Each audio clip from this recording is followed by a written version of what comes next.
Во некои училишта се уште не се извршени редовни проверки на противпожарната опрема, иако тие треба да се прават најмалку еднаш годишно. Министерката за образование, Весна Јаневска, најави дека наставниците ќе бидат првите обучени за постапување во случај на катастрофа, а потоа учениците. Првиот човек на кисела вода из Елс, Орце Георгиевски, изјави дека учениците се безбедни и дека ќе се опремуваат адвокатните училишта со надворешни скали. Тој призна дека старите згради имаат недостиг од противпожарна опрема и побара од градоначалниците да достават записници од извршените инспекции. Европската унија повторно го одложи спроведувањето на Европскиот систем за информации и овластување за патување, кој требаше да започне во 2022 година, но беше одложен повеќе пати. Сега, новиот рок е последниот квартал од 2026 година, со тоа што точниот датум ќе биде потврден неколку месеци пред лансирањето. Европскиот систем за информации и овластување за патување е наменет за патници од земји кои не се членки на Европската унија и кои патуваат во Шенген зоната без виза, овозможувајќи им да добијат овластување за патување. Системот ќе биде поврзан со новиот процес на граничен влез-излез, кој ќе ги собира биометриските податоци на патниците од трети земји секој пат кога влегуваат или излегуваат од Шенген зоната. Системот влез-излез, кој исто така беше одложен, сега се очекува да започне во октомври 2025 година. Кога Европскиот систем за информации и овластување за патување ќе стане оперативен, патниците ќе плаќаат еднократна такса од 7 евра за дозвола за влез во 30 земји на Шенген зоната. Оваа дозвола ќе важи 3 години или до истекување на пасошот, влегувајќи дозволено во Шенген зоната колку пати што сакате за краткорочен престој до 90 дена. Во март, индексот кој ја мери подготвеноста на компаниите за вработување и отпуштање благо падна од 93 на 92,7 поени, што ја покажува се уште сложената ситуација на пазарот на трудот. Според менаџерот за истражување на ИФО, Клаус Ворабе, невработеноста веројатно ќе продолжи да расте. Најголем дел од отпуштањата се планирани во индустријата, каде што трендот трае веќе речиси 2 години и влијае на речиси сите компании од секторот. Давателите на услуги исто така се повеќе внимателни во планирањето на персоналот. Во малопродажбата ситуацијата е подобра, но многу трговци и понатаму сакаат да го намалат бројот на вработени. Во градежната индустрија не се очекуваат поголеми промени. Поради слабите економски перспективи, се предвидува дека бројот на невработени во Германија оваа година ќе продолжи да расте и за прв пат по 10 години ќе ја надмине бројката од 3 милиони.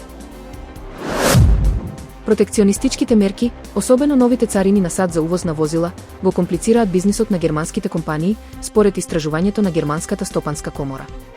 70% од компаниите предвидуваат негативни влијанија од американската трговска политика, што го одложува закрепнувањето на извозот. Повисоките царини во САД веќе представуваат проблем за половина од германските компании, а повеќе од половина од меѓународно активните компании пријавиле нови трговски бариери. Локалните сертификациски барања и зголемените безбедносни прописи ги зголемуваат трошоците и ја комплицираат работата. Врз пазарот на трудот, се очекува невработеноста да продолжи благо да расте, а во индустријата се планирани отпуштања. Рускиот председател Владимир Путин предложи Украина да се стави под привремена администрација на Обединетите нации за да се одржат избори и да се формира нова влада која ќе може да преговара за мировен договор. Путин ги користи двата аргументи, дека Украина е пропадната држава контролирана од националсоцијалистички групи и дека украинскиот председател Зеленски повеќе не има мандат по истекувањето на неговиот период. Според украинскиот устав, нови избори не се можни за време на воена состојба.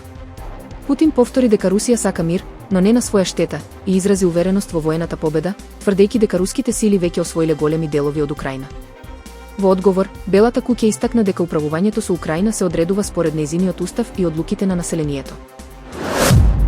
Германскиот магазин Der Spiegel објави дека приватните податоци на високи американски безбедносни советници, вклучувајќи ги Майк Волц, Пит Хексет и Тулси Габард, биле достапни на интернет. Броевите на мобилни телефони, електронски пошти и понекогаш лозинки можеле да се најдат преку комерцијални услуги за пребарување податоци и хакнати информации.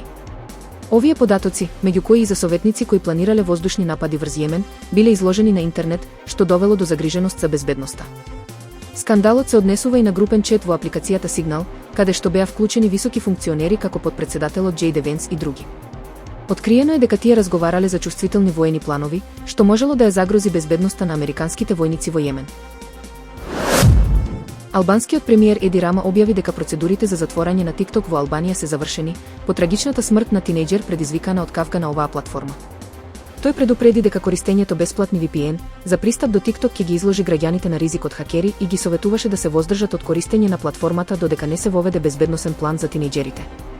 Одлуката за блокирање на TikTok беше донесена во февруари, а требаше да влезе во сила на 15 март, но платформата се уште функционира.